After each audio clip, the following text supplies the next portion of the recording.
Hi, I'm Dries de Costa, Managing Director at Chat Automation, where we fuse conversational AI with robotic process automation for the benefit of the recruitment sector.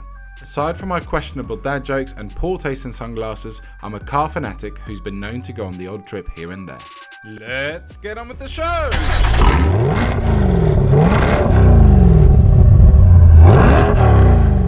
Good afternoon, it's just gone a little bit past lunchtime here, and here today is in Boston in Massachusetts in the US. I'm here for a couple of days conference which starts tomorrow, so we have a little bit of time to kill today and actually tomorrow morning too. So we have two wonderful guests lined up for interview. We flew in yesterday afternoon, had a little stroll around Boston, lovely little bit of dinner, but a little birdie has told me that Lauren Jones is already in town today from Sacramento. Lauren is the incredibly inspirational founder of Leap Advisory Partners and is actually speaking at the conference in these next few days.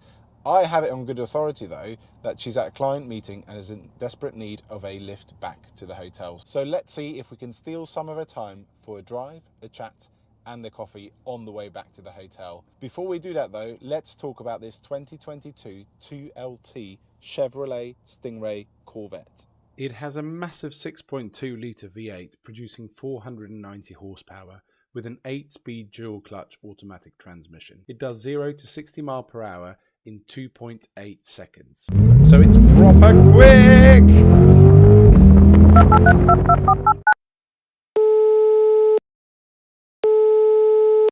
Hi.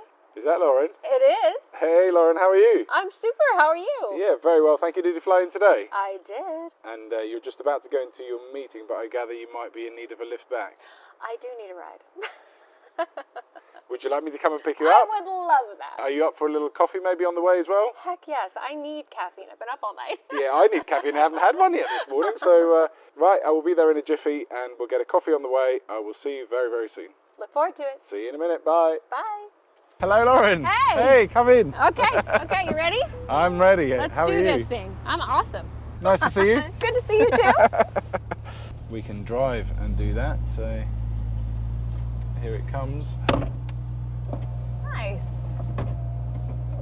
How's your meeting? It was good. So another podcast, I gather. I did Beers and Careers with Mark Augustinelli Very from the good. Davis companies. Yeah. Very good.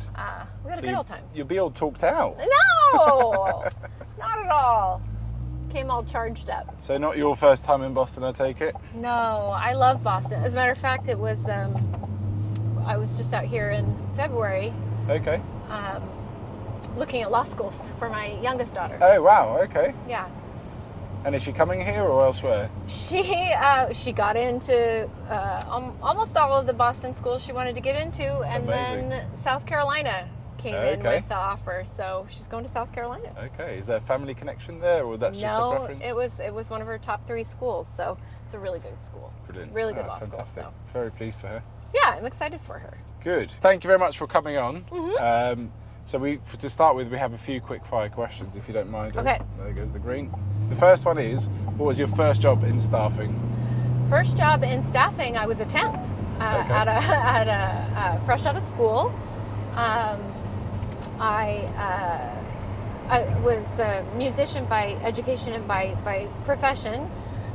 What instrument did you play? I was a singer. I was with the Oh, wow, I played okay. piano and guitar, but I was with the Utah Opera Company for a number of years. Wow.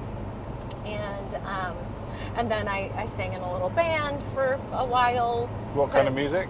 That was folk music.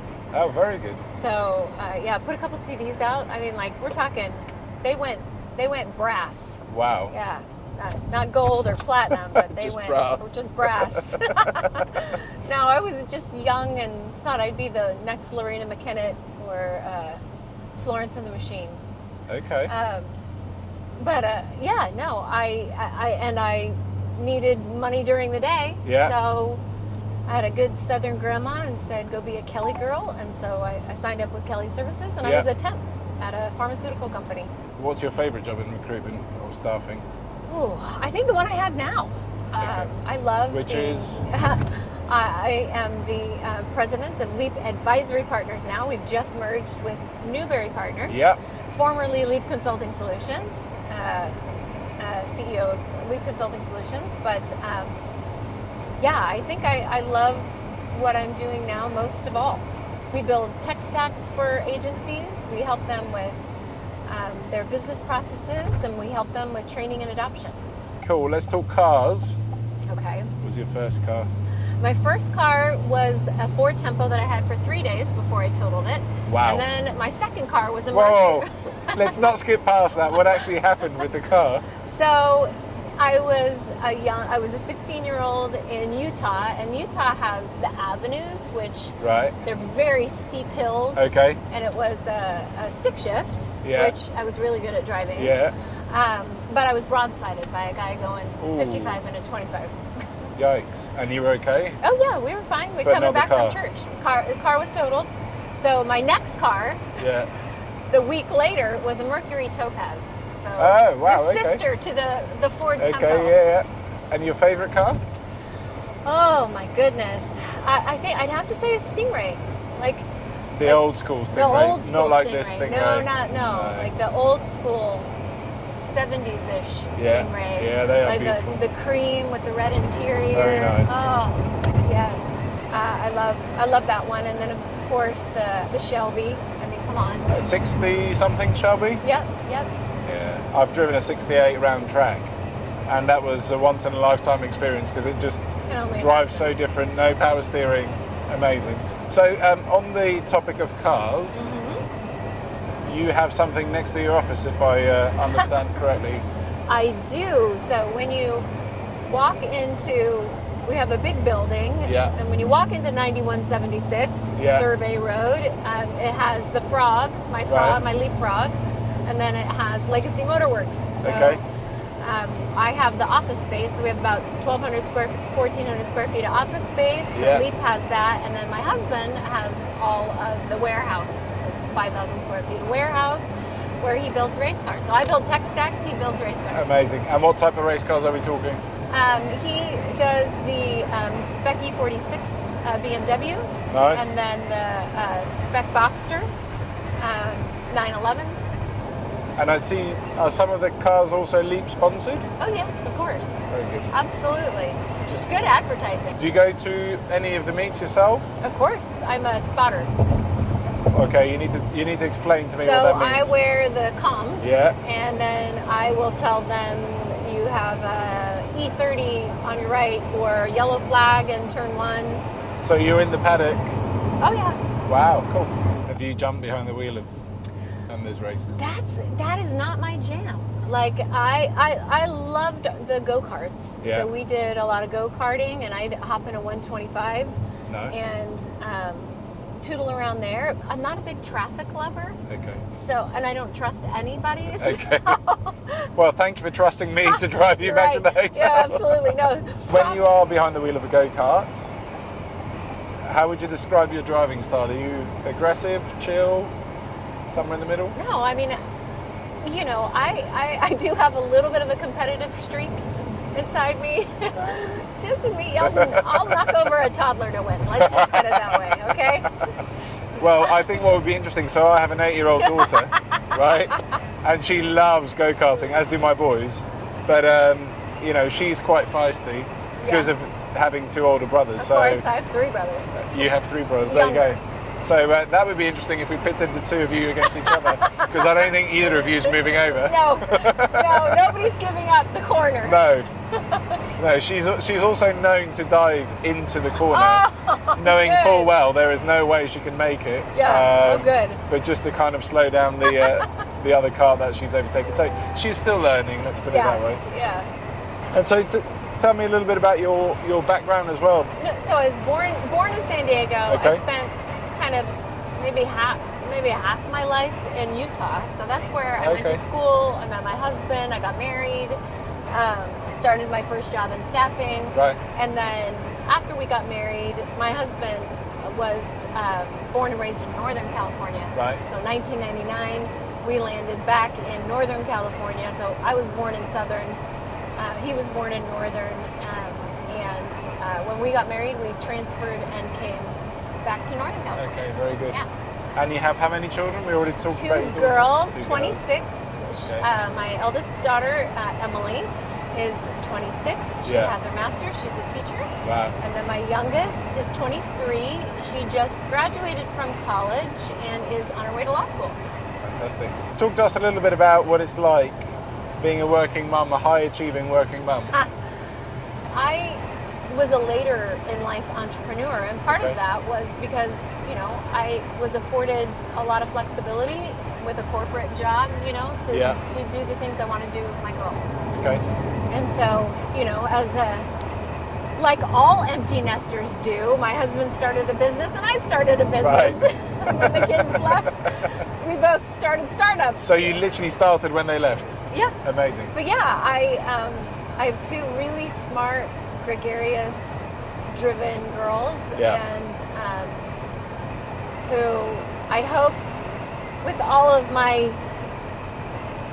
effort, my momming, know their value. Yeah. And home life. Mm-hmm. It's fair to say you have a few different animals around you? Yeah, I live on a farm, and a little hobby farm, so nothing big. We have goats and sheep. Yeah. And we had tons of chickens. Then we had a fox problem. Oh. And we just lost KFC. He was our rooster the night before last. I mean, he was bound to be lost, no? With a name like that. We had a turkey named Butterball too. So I turned 40 and I wanted a purse dog. Right. And that's where Lily came. She's a little Bichon mix. Yeah. And then my husband was like, she fell in love with my husband.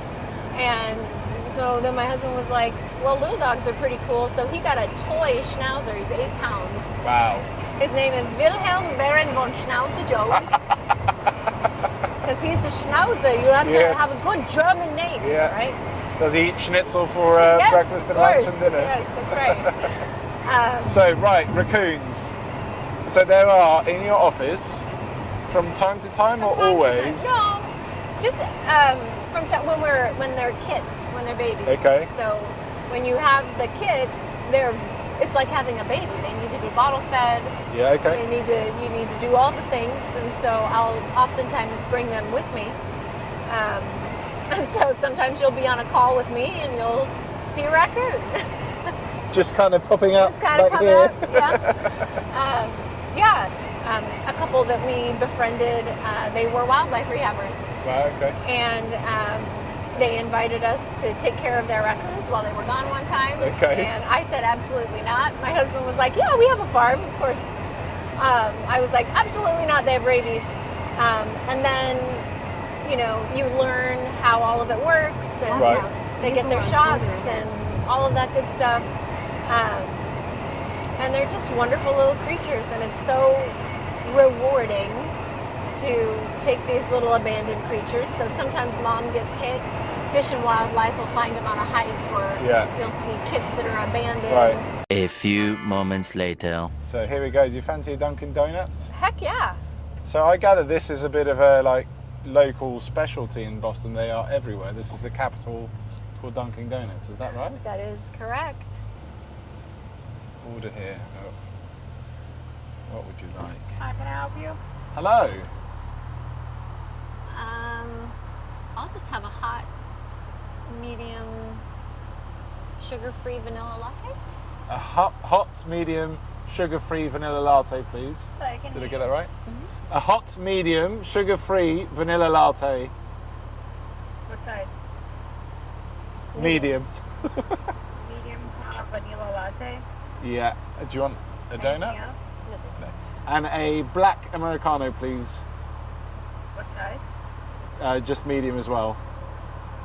Sorry, can you speak up, please? I can hear you. Medium. Medium Americano black. Yeah. Anything else? That's it, thank you. This is the problem, I'm used to saying it out that window, so I was too far away from this side. It's like, dude, where's my car? Did you ever watch that film? And then... and then... I've shown my kids that, only that bit, I hasten to add, not the whole film. They're a bit too young for it. More moments later. Would you mind throwing that away for me? No, of course not. Thank you so much. Yes, we would like to. Oh no, this is just the bin. There, you got it. You did it. Thank you so much. 3 points. Anyway, cheers. Cheers. A free plug for Dunkin' Donuts. Yeah, We'll let you know what the coffee tastes like. it's delicious. We briefly touched on your career in recruitment. What happened after, and then how and when did you start Leap? Okay, so I opened my firm on March 2nd of 2020. I know. Great timing. I know, fantastic. Why? What happened? Why? What happened? The entire world shut down. And that was around the same time the Lady Leaders, who I wrote the book with. That's when we sort of formed as well. Yeah. And so a lot of these things were happening at the same time, and I was figuring out who I was as an entrepreneur or a solopreneur.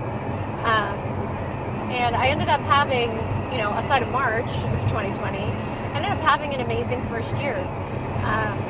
Replaced my corporate income, signed my first really big deal. Amazing. My first partnership. Yeah, it was pretty awesome. And then how quickly did the business scale? Because I assume at that point it was just you? Yeah, it was just me. And then I brought Aaron on, I think, in 2022 or 2023. No, I did the first 2 years by myself. Okay. And then I brought Aaron on in 2023. Yeah. And then we really started scaling.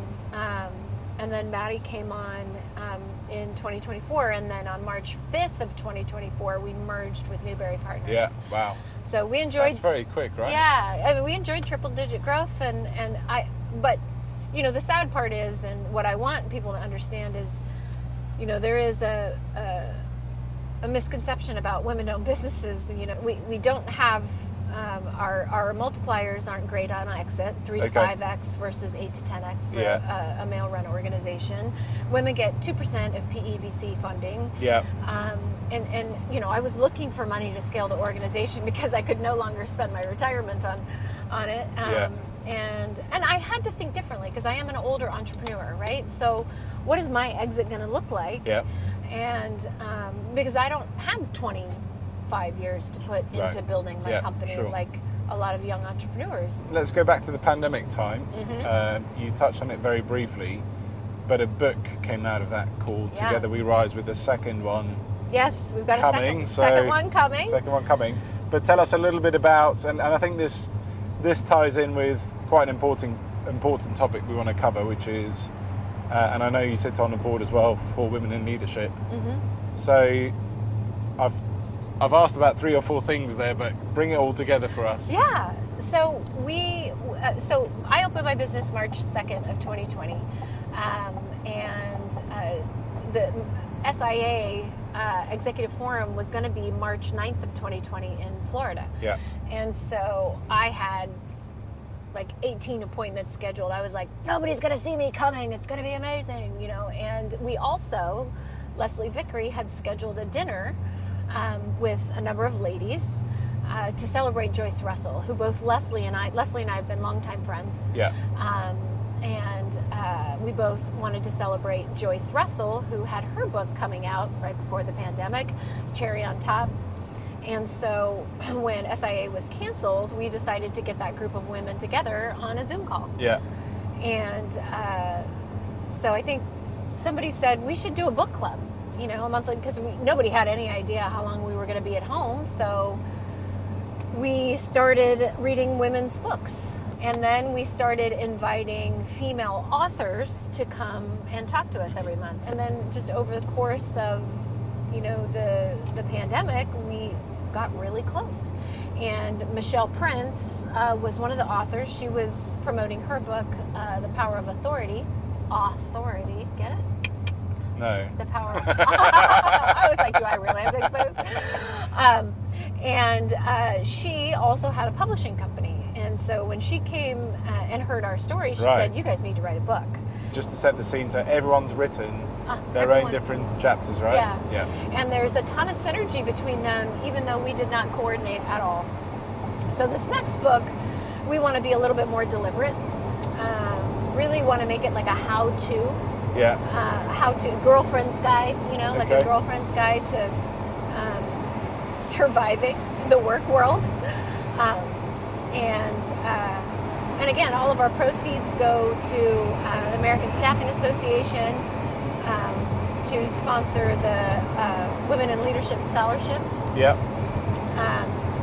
And so I think we were able to fund, I know, well over a dozen scholarships. Amazing. Yeah. Amazing. Let's talk about women in the workplace, women in leadership.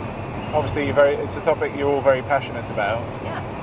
How can white middle-aged men help in this? Because as I said earlier, I have a daughter, so Yeah. I want her to have all the same opportunities as her brothers would. Yeah. I think the first piece of advice I give any male ally is if you see something, say something. Okay. If everybody sitting around the table from you looks like you, Yeah. say something. Yeah. Leslie tells this story of being in a boardroom with a bunch of men and raising their hand, giving an idea, and it being sort of dismissed, and then Totally ignored, or? Yeah, the idea dismissed, and Okay. then man raises his hand, he reiterates the idea, and they say, "Oh, that's a great idea." No way. And then he says, "That was actually Leslie's idea, so let's let Leslie run with this." Wow. So Good on him. Yeah, absolutely good on him. When you see something like that, Yeah. where, we're being dismissed or what Yeah. have you, if you see something, say something. Yeah. That's really the first thing Okay. you can do. Men, for every 10 men promoted, 8 women are promoted, right? So, These are US stats, right? yes, correct. And in the UK, it's worse. It's worse, yeah. Significantly I think worse. we discussed this before, didn't we? So Yes. my observation is actually in the US, women in leadership seems to be doing really well, because I compare it to what I see in the UK, which is not very much. Correct.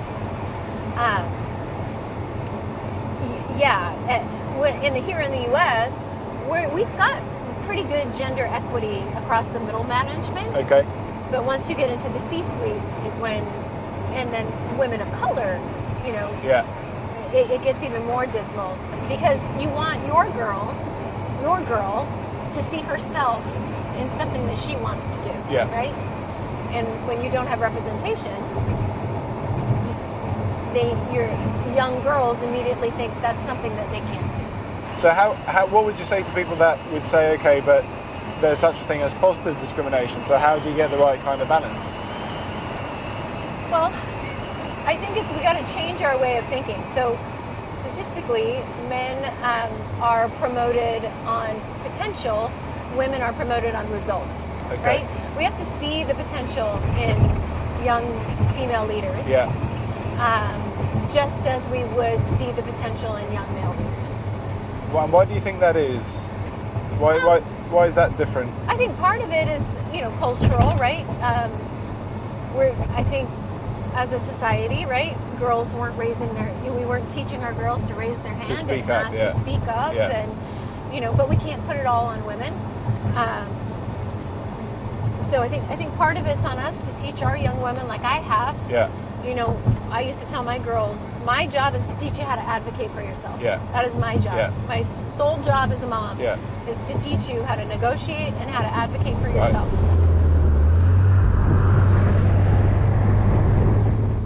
Right, so I run a RecTech business, as you know.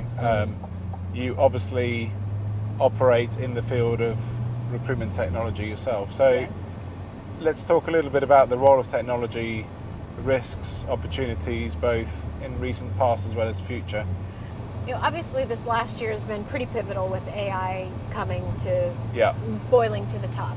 What's not changed is that you need a number of technologies to build out your ecosystem. Right. What has changed is the efficiencies that it's creating within the organization, the time that it's giving back to agencies, the time that it's giving back to recruiters, and when applied correctly, can really, really change the profitability of an organization. Right. And that's what I think is so exciting. Gone are the days where I think the education part of it is fascinating to me. The fact that I could go to ChatGPT and say, as a recruiter, help me understand the qualifications and requirements for an endocrinology RN and the questions I need. You can educate yourself on Yeah. a brand new role. Yeah. you know, and whereas before, you know, you'd have to shadow somebody, sit with them all day, learn the lingo, Yeah. you know, and you don't have to do that anymore. Yeah. You know, AI can walk you through all of that. And so I think that the fact that we can learn and adapt so quickly and have it do some of the repetitive tasks that we have Yeah. to do day in and day out, Quite. giving time back, I hope, for the quality things, like Yeah. picking up the damn phone and Yeah. talking to people. Well, I think I need you to do my sales pitches going forward, because that's exactly what we do, is the automation. Yeah. So that exactly the automation of the mundane, right? So that people have their lives back and they can do the things they enjoy, as opposed to having to fill in forms for half an hour that they don't want to do. Yeah, because I don't think that a recruiter is going to be replaced by AI. Yeah. But a recruiter that Agreed. knows how to use AI Will replace you. Yeah, exactly. And so I think that requires education, responsible education, empowering your people, and they'll do the right. And you know, with great power comes great responsibility. What a great line. Did you come up with that one? Yeah. No, it's Spider-Man. Oh, very good.